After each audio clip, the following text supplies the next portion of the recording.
Bueno, pues vamos a continuar, como decíamos, en la primera parte de este vídeo, hablando de lo que es la problemática de la asistencia financiera. Si recordáis, hasta este momento, lo que hemos ido viendo es lo que era un LBO, como esa compraventa de empresa apalancada, esa compraventa de una sociedad o de una participación mayoritaria de una empresa en cierta medida madura, en la que gran parte del precio lo financiaba con fondos ajenos, con deuda, con la idea de repagar esa deuda con los flujos de caja que genera la propia sociedad target, pues si era nuestra telecroqueta, pues con las croquetas que va vendiendo, y garantizando también el pago de esa deuda con los propios recursos patrimoniales y los propios activos que dispone de esa empresa, ¿no?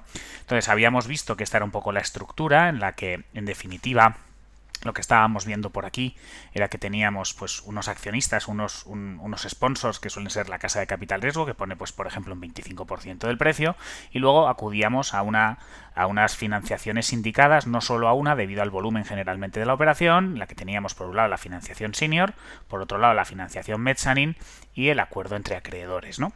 Decíamos también que la deuda senior es una deuda más barata porque accedo a mejores garantías, a las garantías de primer rango, y además cobro antes que la deuda mezzanine, que cobrará en segundo lugar, y además tendrá acceso a garantías de peor calidad de segundo rango, ¿no? También comentábamos que la estructura del LBO era en definitiva esto también en cuanto a volúmenes de financiación y en cuanto al orden de prelación de cobros, y también en un momento determinado para el tema de insolvencia. Y nos habíamos detenido para plantear un problema que puede existir, que es el tema de la asistencia financiera, que se recoge en los artículos 143.2 y 150 de la Ley de Sociedades de Capital. 143.2 para las SLs y el 150 para las sociedades anónimas. Antes de entrar en esa gran problemática, que efectivamente es uno de los grandes escollos para una operación apalancada, lo que tenemos que tener en cuenta en definitiva, una vez más, es esta estructura, ¿no? Como veis, lo que tenemos aquí, en definitiva, tengo aquí a una sociedad target, donde le voy a meter parte del equity, donde además, ¿qué es lo que voy a hacer? Voy a generar una NewCo, una SPV, como comentábamos, y a esa SPV para adquirir el equity que veíamos aquí, ¿qué le voy a meter? Deuda bancaria a través de esas financiaciones sindicadas y parte del equity con el dinero que ponga el fondo de capital riesgo como tal. Con esto compro, con la idea de, en un momento determinado, poder revenderla más adelante. Y generalmente, y luego lo vamos a ver, y esto también afecta al tema de la adquisición, a la prohibición de asistencia financiera, como es bastante habitual que la SPV y la target se acaben fusionando. Pero bueno, vamos a ver el tema de la problemática de la asistencia financiera como tal. A ver, la asistencia financiera ya decimos que tiene dos grandes regulaciones. Una se contiene en la Ley de Sociedades de Capital, en el 143.2 para la SL y en el artículo 150 para el SA, y en el artículo 35 de la Ley de Modificaciones Estructurales para lo que son las fusiones apalancadas. ¿Qué es lo que me viene a decir la Ley de Sociedades de Capital? Lo que me viene a decir es que una sociedad no puede anticipar fondos, conceder préstamos, otorgar garantías o facilitar cualquier tipo de asistencia financiera para que un tercero compre, si es una SA, mis acciones, las acciones de mi sociedad, o las acciones o participaciones de mi sociedad dominante.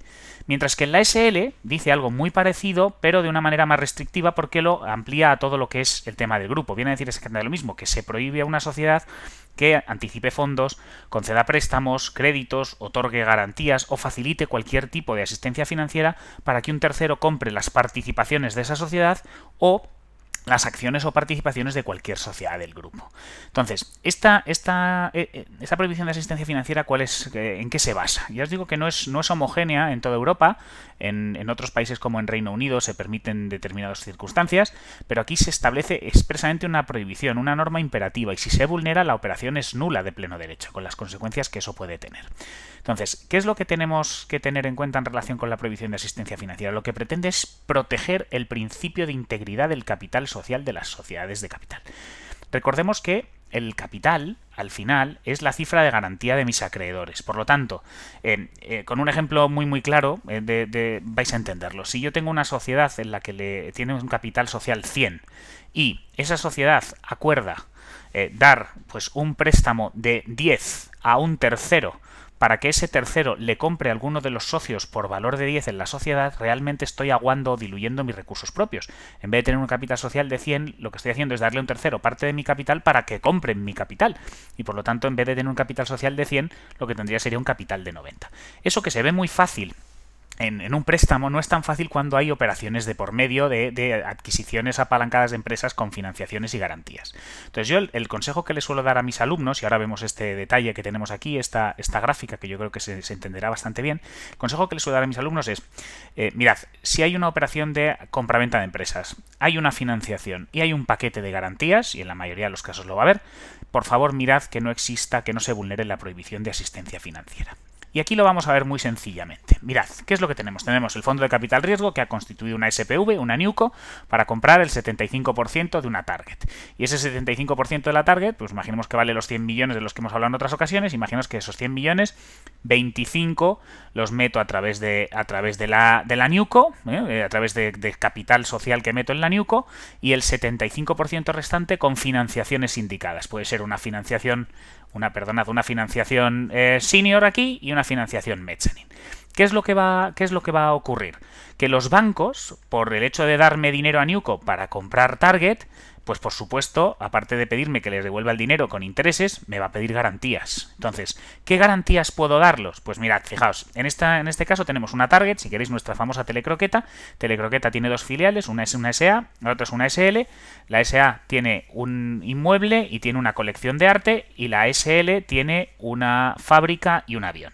Entonces, el banco, cuando analice todo lo que va a financiar, cuando NewCo compre toda esta target con este grupo de sociedades y estos activos, el banco en principio, ¿qué es lo que va a querer? Pues acceder a todas las garantías que pueda.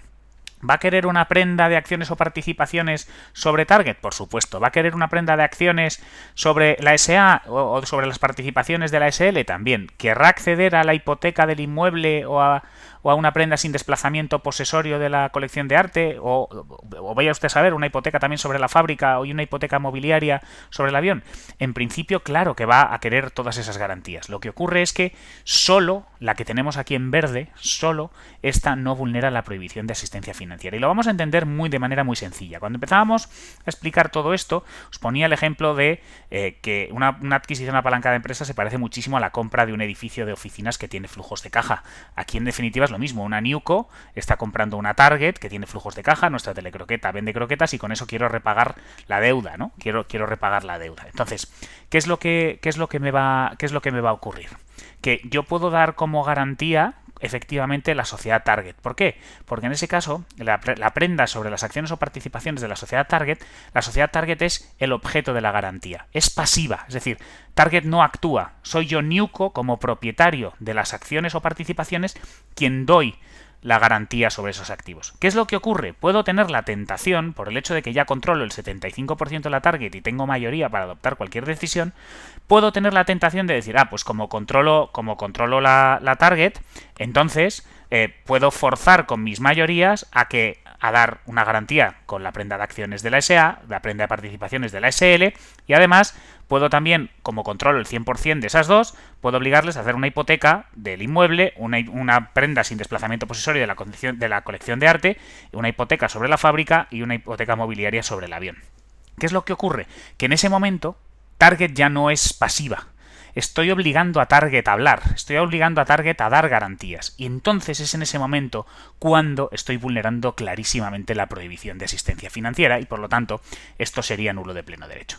¿Qué otras cuestiones tenemos que tener en cuenta? Que, por otro lado, claro, la financiación bancaria se ha metido aquí, al nivel de NewCo. Las financiaciones, tanto la senior como la mezzanine, se han metido a nivel de NewCo. Sin embargo, los flujos de caja están en Target y en sus filiales. Y claro, yo tengo ahí un problema. ¿Cómo subo los flujos de caja para poder repagar la deuda, lo que se conoce como el push down de la deuda? Bueno, aquí hay muchísimas disquisiciones, porque uno podría pensar, bueno, pues distribuyo dividendos, pero ¿puede resultar útil estar distribuyendo dividendos constantemente?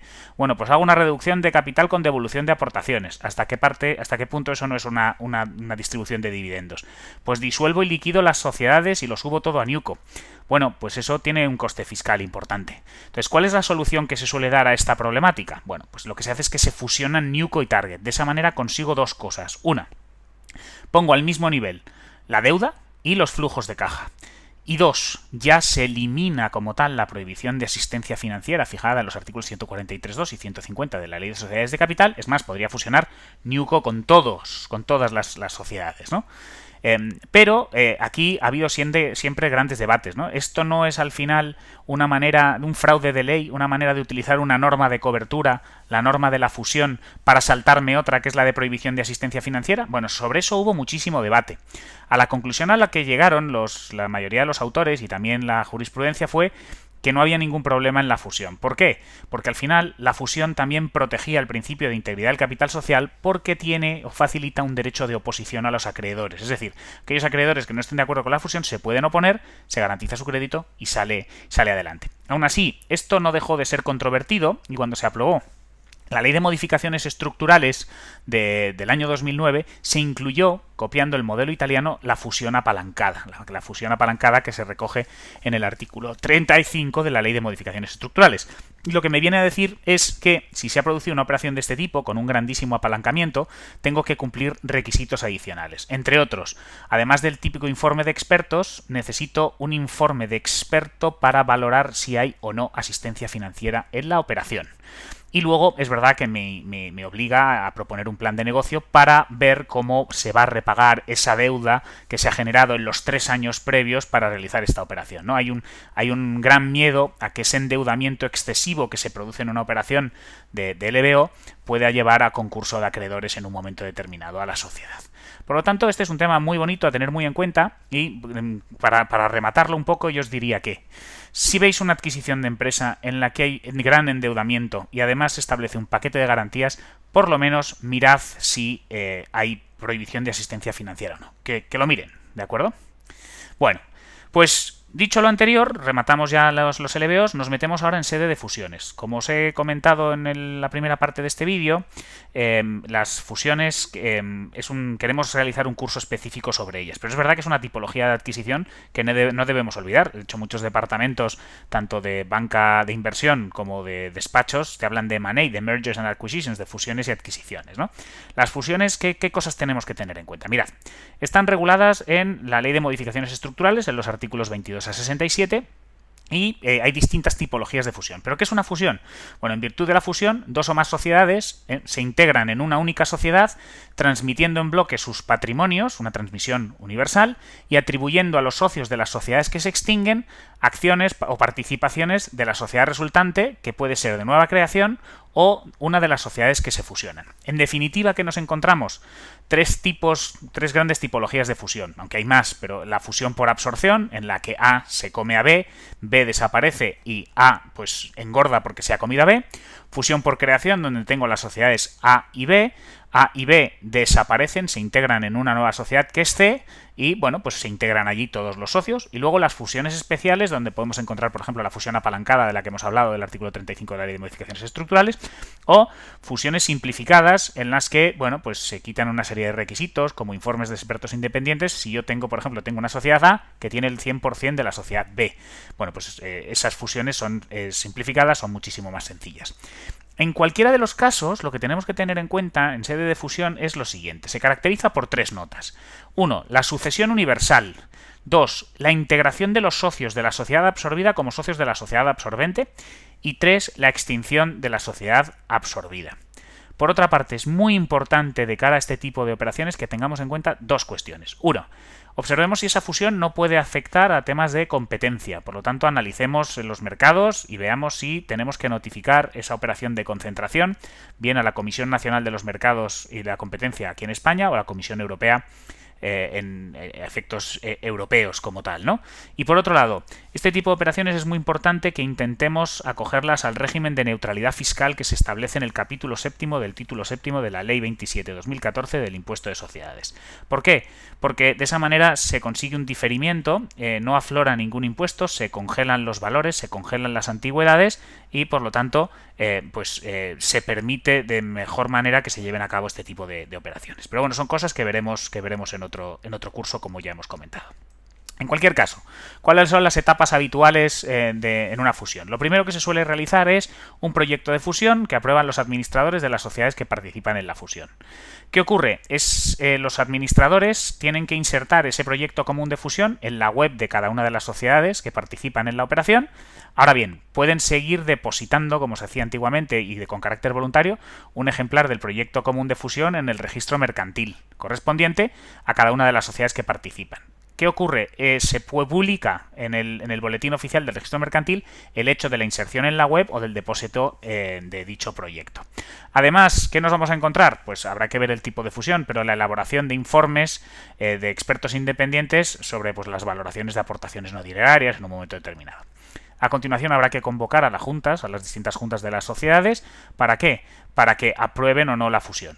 Una vez que las juntas generales, de acuerdo con mayorías y quórums reforzados, bien los que se establezcan en la ley de sociedades de capital o bien los reforzados que aparezcan en los estatutos, se tiene que publicar el acuerdo de fusión en el boletín oficial del registro mercantil y en uno de los diarios de mayor circulación en las provincias de cada una de las sociedades que participan en la operación. Ahora, no es necesario siempre y cuando sea capaz de comunicar individualmente por escrito a todos los socios y a los acreedores, y siempre y cuando asegure la recepción de ese escrito en el domicilio que figura en la documentación de la sociedad. A continuación, ¿qué es lo que se facilita? Un derecho de oposición de los acreedores, es decir, lo que comentábamos antes, ¿no?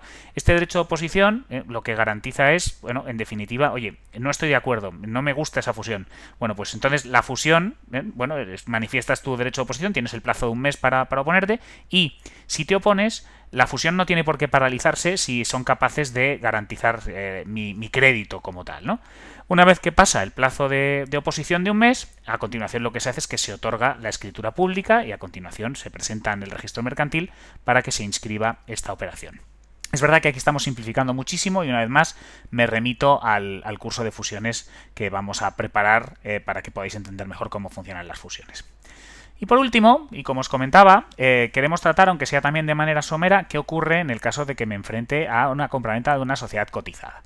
En este caso estamos hablando generalmente del régimen de OPAs, ¿no? Habrá que ver, ¿no? Porque depende del porcentaje el que vaya a adquirir, a lo mejor no tengo que realizar una OPA. En cualquier caso, ¿qué es lo que tengo que tener muy presente? Primero, si son sociedades cotizadas, son sociedades que están siendo supervisadas. ¿Por quién? Por la CNMV. Y por lo tanto, tengo que tener muy presente que la CNMV vela por la protección de todos los accionistas, entre ellos los inversores minoritarios, ¿de acuerdo? Y por lo tanto, estoy muchísimo más sujeto a la supervisión, a esa publicidad como sociedad. Importante. Claro, no solo voy a tener que tener en cuenta la autonomía privada, sino que voy a tener que ver la normativa del mercado de valores, el Real Decreto que existe sobre OPAs y seguir un procedimiento muy estandarizado. Tendré, por supuesto, que ver si es una OPA voluntaria, si es una OPA obligatoria, y en un caso u otro depende muchísimo de si tengo que fijar un precio equitativo o no, ¿no? Sí que es verdad que el Real Decreto de OPAs vigente cambió el sistema que existía con anterioridad. Ahora mismo se ha fijado simplemente un umbral único del 30%. Es también lo que se considera un sistema de OPA ex post, es decir, yo puedo adquirir por encima de ese umbral y luego sí me veo forzado a lanzar la OPA. Y lo que tenemos que tener en cuenta, entre otras cosas, son... aquí hay muchísima información pública. ¿Por qué? Primero porque tiene que haber, en el caso de que se produzcan hechos relevantes, tengo que comunicarlos a la CNMV para que los publique. Segundo, tengo que tener acceso en la web de la CNMV a muchísima información de esa sociedad cotizada por los informes trimestrales que van enviando, más también esa información la tengo que tener en la propia web de la sociedad cotizada. Otras cuestiones que tengo que tener en cuenta. Aunque la OPA fuera hostil, el Consejo de Administración, en principio, una vez que se lanza la OPA, tiene un deber de pasividad y debe tratar, en el caso de que haya OPAs competidoras, a todos los competidores de manera igualitaria. Es decir, el Consejo, es verdad que en un momento determinado puede informar diciendo que no está conforme con el precio, la valoración de la OPA, ¿no? Pero tened en cuenta que muchas veces en el Consejo se producen conflictos de intereses, porque el miedo que puede tener un órgano de administración es, oye, llega un nuevo propietario que lanza una OPA y a mí me van a expulsar. Y en esos casos a lo mejor no están velando tanto por el interés de sus accionistas, o de sus acreedores, o de sus empleados, sino por su propio puesto. Lo único que se le permite, por lo tanto, al órgano de administración en el caso de una OPA es lo que se conoce como la búsqueda de un caballero blanco, de un white knight. Es decir, oye, han lanzado una OPA sobre mi empresa, no me emociona, pues voy a intentar buscar a una OPA competidora que ofrezca un mayor precio y de esta manera sí queda justificado. ¿Por qué? Porque le estoy dando un mayor valor a mis accionistas. Otra cosa es que, por supuesto, entre bambalinas, ese órgano de administración lo que intente también es preservar su puesto con la búsqueda del caballero blanco, ¿no? Otro tema a tener en cuenta, y que también lo veremos cuando hablemos del proceso de compraventa y de la due diligence. La due diligence aquí, bueno, pues va a depender muchísimo, ¿no? No es lo mismo una due diligence sobre una sociedad cotizada que sobre una sociedad privada. ¿Por qué? Porque la cotizada tiene muchísima información pública como tal. Y luego es verdad que, bueno, pues no es lo mismo comprar una participación que en un momento determinado me suponga una OPA o simplemente comprar 5 o 10 acciones en el mercado como tal. Y luego, en el marco de todo esto, y ya hemos hablado de ellas cuando hemos explicado los distintos tipos de LBOs, no debemos descartar el que sea una operación de public to private en un momento determinado. Es decir, que la OPA se pueda convertir luego en una OPA de exclusión. En definitiva, y esto es muy habitual por las entidades de capital riesgo, las entidades de capital riesgo pueden invertir en sociedades cotizadas siempre y cuando las excluyan en el plazo de un año de cotización. Y esto es muy importante además, porque si en un momento determinado no cumplen con esos requisitos de inversión, pueden perder las entidades de capital riesgo el régimen fiscal privilegiado con el que cuentan en la ley del impuesto de sociedades. Por lo tanto, estas son cuestiones que tenemos que tener en cuenta. Bueno, pues ya hemos visto todo lo que es la tipología que queríamos explicaros en este segundo tema de las compraventas de empresas. Hemos visto, por lo tanto, la diferencia entre comprar activos o la compraventa de acciones o participaciones. Hemos visto en detalle las adquisiciones apalancadas de empresas y la problemática que plantea la prohibición de asistencia financiera y cómo su vulneración puede implicar la nulidad. Hemos visto de manera somera las fusiones y también hemos enunciado un poco en qué consisten las ofertas públicas de adquisición, esto es la compraventa de empresas apalancadas. Bueno, confío en que esto os resulte de utilidad. Espero veros pronto en los siguientes temas y en otros cursos de los que vamos sacando aquí en la plataforma de SpaceTechis. Así que muchas gracias, nos vemos pronto, nos vemos en la red.